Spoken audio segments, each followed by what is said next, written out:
पहले ये देखो बाइनरी फ्रैक्शन नंबर होता क्या है। तो इस नंबर को समझने के लिए एक एग्जांपल लेते हैं। तो ये मेरा एक एग्जांपल है। ये पता कैसे चला कि ये बाइनरी नंबर है। तो बाइनरी नंबर की पहचान करने के लिए ये जो बेस में लिखा होता है ना, इसको हम देखते हैं। अगर यहाँ 2 होगा तो इसका मतलब वो बाइनरी नंबर होगा, 10 होगा तो इसका मतलब वो डेसिमल नंबर होगा, 8 होगा तो ऑक्टल एंड 16 होगा तो हेक्साडेसिमल नंबर। ठीक है।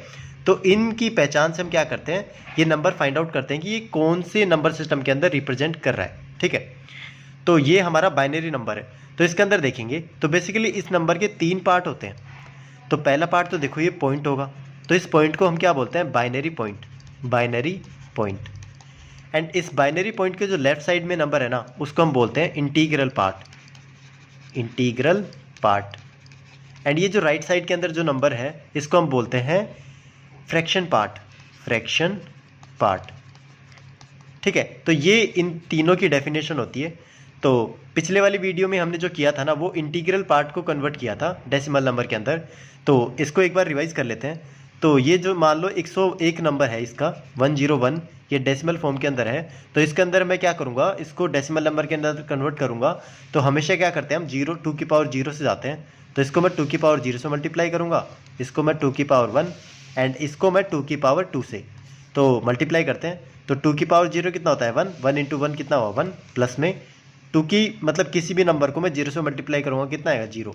तो इसमें टाइम वेस्ट नहीं करना कि 2 की पावर कैलकुलेट करके। ठीक है। यहाँ 0 है तो 0 पुट करो डायरेक्ट। एंड यहाँ क्या आएगा 4।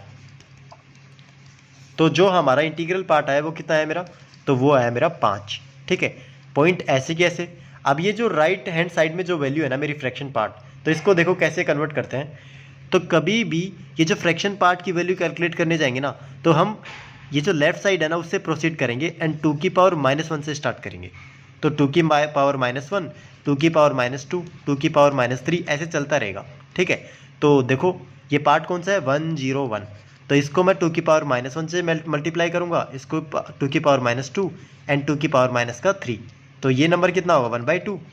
एंड यहाँ 0 है तो डायरेक्ट 0 पुट करो। एंड यहाँ कितना है 2 की पावर -3 मतलब 1/8। तो इसका एलसीएम लूँगा तो 8 आएगा। तो 8 को मैं 2 से डिवाइड करूँगा 4, तो यहाँ 4 प्लस में एंड यहाँ 1। तो यहाँ वैल्यू क्या आई 5/8। एंड इस 5/8 को मैं फ्रैक्शन वैल्यू के अंदर लिखूँगा ना, मतलब डेसिमल के अंदर लिखूँगा, तो ये होगा 0.625। ठीक है। तो इसमें पुट कर देते हैं। तो ये 625 आया ना, इसका 625। तो ये जो नंबर होगा ना मेरा, ये जो नंबर होगा ये मेरा डेसिमल फॉर्म के अंदर कन्वर्ट हो गया है। ठीक है। तो इस तरीके से हम क्या करते हैं, ये जो फ्रैक्शन वाला पार्ट है ना, इसको कन्वर्ट करते हैं किसके अंदर, डेसिमल